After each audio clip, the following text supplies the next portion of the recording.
Hello and welcome to देसी experience और मैं हूं गोगलू। अच्छा, जब से ट्रम्प ने वॉशिंगटन में अपनी कुर्सी संभाली है,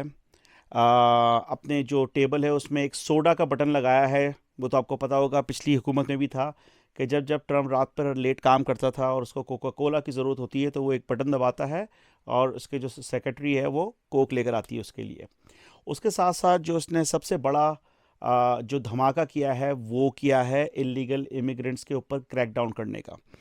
मतलब जिस दिन उसने जो है ओथ लिया, उसकी जो इनाग्रेशन सेरेमनी हुई है, उसके अगले दिन से ही जो आइस, जो यहाँ की इमिग्रेशन पुलिस है, वो हरकत में आ गई। और सुबह से रात तक, चाहे वो आपकी न्यूज़ फीड हो, चाहे वो टिकटॉक हो, वहाँ अलग अलग जगहों की जो रेड है उनकी वीडियोस और उनकी न्यूज़ आ रही हैं। तो आज जुम्मा है और आज जब मैं जुम्मे की मस्जिद में नमाज़ पढ़ने के लिए गया, तो जो आज का जो उन्वान था मस्जिद में, वो भी इलीगल इमिग्रेंट्स के ऊपर था। अच्छा, बेसिकली हुआ ये कि जो हमारे मौलाना साहब हैं, वो एक जिसे कहते हैं ना कि वो एक पिक्चर पेंट करने की कोशिश कर रहे थे, जो कि मेरे हिसाब से बिल्कुल करेक्ट है, बिल्कुल एक्यूरेट है। वो ये कहते हैं कि देखें, अगर हम मुसलमान भी हैं तो हमारे ऊपर ये फ़र्ज़ है कि जो लॉ ऑफ द लैंड है उसकी हम रिस्पेक्ट करें और उसको मानें। अगर आपने पाकिस्तान से, इंडिया से, मेक्सिको से, कहीं से भी उनकी जो कॉन्सुलेट जनरल है वहाँ से आपने विज़िट वीज़ा लिया है अमेरिका का, उस विज़िट वीज़ा की जो टर्म्स एंड कंडीशन है उसमें क्लियरली क्लियरली मेंशन है कि आप इस वीज़ा पे काम नहीं कर सकते, इस वीज़ा पे आप ओवर स्टे नहीं कर सकते। यही वजह है कि वो जब भी वीज़ा विज़िट वीज़ा किसी को ग्रांट करते हैं तो उसके अंदर जो मेन चीज़ वो देखते हैं कि उस बंदे की जो है पाकिस्तान में या इंडिया में कितनी स्ट्रॉन्ग टाइज़ है, कि उसका कारोबार है, उसकी पूरी फैमिली है, उसका बैंक बैलेंस है, लाइक उसके लिए कोई इतनी ख़ास जिसे कहते हैं कि चमक नहीं है अमेरिका में रहने के लिए, कि वो ओवर स्टे नहीं करेगा या वहाँ स्लिप नहीं हो जाएगा। उसके बावजूद भी कहीं कहीं लोग जो कि वेल सेटल होते हैं, वो वहाँ जाके स्लिप हो जाते हैं। यहाँ पे अपने बाप की गाड़ियों की शोरूम पे नहीं बैठना उनको, लेकिन वहाँ पे जो है किसी देसी रेस्टोरेंट के अंदर under the table $10 per hour के अंदर काम करना है और बर्तन साफ़ करने हैं और कचरे के डब्बे उठा के। इसमें कोई कोई वो नहीं है, छोटा बड़ा का काम नहीं है, लेकिन मैं एक प्रिविलेज की बात बता रहा हूँ कि वहाँ ये नहीं करना है, लेकिन इससे कम लेवल की या जो नॉर्मल टाइप की जो जॉब्स है वो वहाँ करने में प्राउड फील करते हैं। ठीक है ना। तो इसके ऊपर जब ये डिबेट चली कि यार ये सही है या गलत है, तो जो जो जो हमारे कारी साहब थे वो जो ये पॉइंट रेस कर रहे थे कि जब आपने वीज़ा लेते वक्त उस गवर्नमेंट से वादा किया है, उस गवर्नमेंट से एक तहरीरी एक मुआहदा किया है, बिकॉज आपने फॉर्म भरा है, फॉर्म के अंदर जो यूएस का फॉर्म भरते हैं 160 DS 160 जो है, उसके एंड के अंदर जो पूरी टर्म्स एंड कंडीशन है कि आपका किसी दहशतगर्द तंजीम के साथ नहीं है, आपने कोई ह्यूमन ट्रैफिकिंग है, उसके अलावा और भी इनकी टर्म्स एंड कंडीशन होती है। वो टर्म्स एंड कंडीशन सारी आपने तहरीरी तौर पे उसको सबमिट किया है, उस पर आपने चेक लगाया एक एक चीज़ के ऊपर। फिर जब वो चीज़ आप आके उस वादे को की पासदारी नहीं करते हैं, उस वादे को तोड़ते हैं और उसे एक्सप्लॉइट करते हैं, तो जो गवर्नमेंट है, जो डोनाल्ड ट्रंप है, अगर वो इस चीज़ को आड़े हाथ ले रहा है, तो मुझे बताओ कि उसमें ये रेसिस्ट कहाँ से हो गया डोनाल्ड ट्रंप। हाँ ठीक है, उसकी बहुत सारी चीज़ें रेसिस्ट हैं, और बहुत सारी चीज़ें उसने ऐसी की है जो एक ह्यूमन लेवल के ऊपर इतनी ज़्यादा जिसे कहते हैं कि वो नहीं बैठती है। देखो, हर मुल्क के सरबराह की जो है वो अपनी प्रायोरिटी होती है, उनका अपना माइंडसेट होता है कि उनको अपने मुल्क को लेके कैसे चलना है। ठीक है, इंडिया के प्रेसिडेंट, प्राइम मिनिस्टर का अपना है, पाकिस्तान का अलग है, जापान का अलग है, चाइना का अलग है। सब अपने मुल्क के मफाद के लिए सोचते हैं। अब इसके अंदर ये भी है कि जो इर्द गिर्द का जो उनका टोला है, वो सिर्फ कंटिन्यूटी के अंदर आपको इमिग्रेंट या इलीगल इमिग्रेंट्स के बारे में सिर्फ नेगेटिव खबरें ही लेकर आएगा, तो उससे भी एक जिसे कहते हैं ना कि एक थॉट और एक राय जो है वो कायम हो जाती है। और फिर जब वो बाद में जब देखते हैं, उसकी रिसर्च करते हैं, क्योंकि अमेरिका में अगर किसी चीज़ का कोई लगता है, कोई कानून निकालता है और या कोई ऑर्डर देता है, अगर उसकी कॉन्स्टिट्यूशन के हिसाब से अगर वो नहीं बैठता तो वो चैलेंज हो जाता है और फिर वो कोर्ट में जाता है और फिर उसकी लंबी, जिस तरह आपने पहले भी देखा। तो सवाल ये है कि इस सिनेरियो के अंदर क्या ये गलत है या ये सही है। अब देखें, इसके अंदर बहुत सारी चीज़ें ऐसी भी हैं कि जो ग्रे एरिया में आती हैं। अगर आप यहाँ आए हो और आपने ओवर स्टे ले लिया है, लेकिन आपने किसी भी तरह अजाइलम लेके या कंडीशनल रेजिडेंसी या कोई भी एक्स वाई जी तरीके से आपने अपने अपना जो है वो केस ओपन करवा दिया है, तो फिर तो ठीक है कि आपने एक प्रॉपर चैनल स्टार्ट किया है। लेकिन अगर आप अंडर टेबल जो है वो जॉब्स कर रहे हैं, इलीगल हैं, या आप इलीगल आके वहाँ जो है वो बच्चा पैदा कर रहे हैं इस क्या कहते हैं,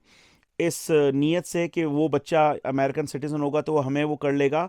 तो ये क्या आपको नहीं लगता है कि ये सिस्टम को एक्सप्लॉइट कर रहे हैं आप? या जो सिस्टम के अंदर इमिग्रेशन लॉज के अंदर जो क्रैक्स है उसके अंदर आप जो है अपने आप को फिट करने की कोशिश कर रहे हैं। ठीक है, हर सिस्टम के अंदर फ्लॉज और लॉ वो जो क्रैक्स हैं वो होते हैं, लेकिन इसका ये मतलब नहीं है कि आप उसको एक्सप्लॉइट करें। अप्रॉक्सीमेटली 2023 की जो रिपोर्ट है उसके हवाले से तकरीबन 12 मिलियन इलीगल इमिग्रेंट्स जो है वो अमेरिका के अंदर है। उनमें से 50% जो है वो मैक्सिको से है, क्योंकि बहुत ईजी है, वहाँ पे कोई पूरी सिक्योर बॉर्डर भी नहीं है, कोई नीचे से आ रहा है कोई पानी से आ रहा है, वो एक आ जाते हैं, ठीक है ना। बाकी जो है तकरीबन 20-22% वो दूसरे साउथ अमेरिका या सेंट्रल अमेरिका के जो जो हैं, एल सल्वाडोर हो गया, हंडोरास हो गया, इस तरह की जो वो हैं। उसके बाद तीसरा नंबर जो है वो आता है साउथ एशिया, और साउथ एशिया में आता है इंडिया और चाइना। अच्छा, पाकिस्तान का नाम दूर दूर तक नहीं है, और मैं उसके ऊपर अभी रिसर्च कर रहा था तो पता चला कि बेसिकली एक तो पाकिस्तान का जो ख़राब होना, जो जो पासपोर्ट नीचे से चौथे नंबर पर है, उसकी वजह यह है कि हमें साउथ अमेरिका के जो बिल्कुल ही गरीब मुल्क है वो भी वीज़ा नहीं देते हमें। लाइक क्यूबा का वीज़ा भी आसानी से नहीं मिलता है, हमें मैक्सिको का नहीं मिलता है, बनस्बत ये कि इंडियंस को ये चीज़ बड़ी आसानी से और बड़ी इजीली मिल जाती है। तो वो क्या करते हैं, वो ये वहाँ से फ्लाई करते हैं, वहाँ से डायरेक्ट फ़्लाइट है, या डायरेक्ट नहीं है तो वन स्टॉप फ्लाइट है, वो मैक्सिको जाते हैं। मैक्सिको के अंदर ये जो जितने भी इलीगल इमिग्रेंट वाले हैं उनको पैसे देते हैं, और फिर वो ट्रकों में भर भर के वो अंदर से सुरंग बनाई हुई और वो जाके वो अमेरिका आ जाते हैं। अक्सर कितनी वीडियोस आई हैं यूट्यूब पे वो कि वो अमेरिकन बॉर्डर पे एक बंदा या लड़की इंटरव्यू ले रही है कि कहाँ से, इंडिया से, कहाँ से, इंडिया से, कहाँ से, इंडिया से। तो इंडिया जो है उन्होंने चाइना को भी पीछे छोड़ दिया है इलीगल इमिग्रेंट्स में इस इन पिछले 4-5 सालों के अंदर। तो अब ये क्या हो रहा है, एक तो ये तरीका, दूसरा ये कि इवन हस्बैंड वाइफ को समझ लो विजिट वीज़ा मिल गया, उन्होंने आके अपने बच्चे यहाँ पे जो है वो पैदा करने हैं। वो 6-7 महीने अपना बम छुपा के किसी तरह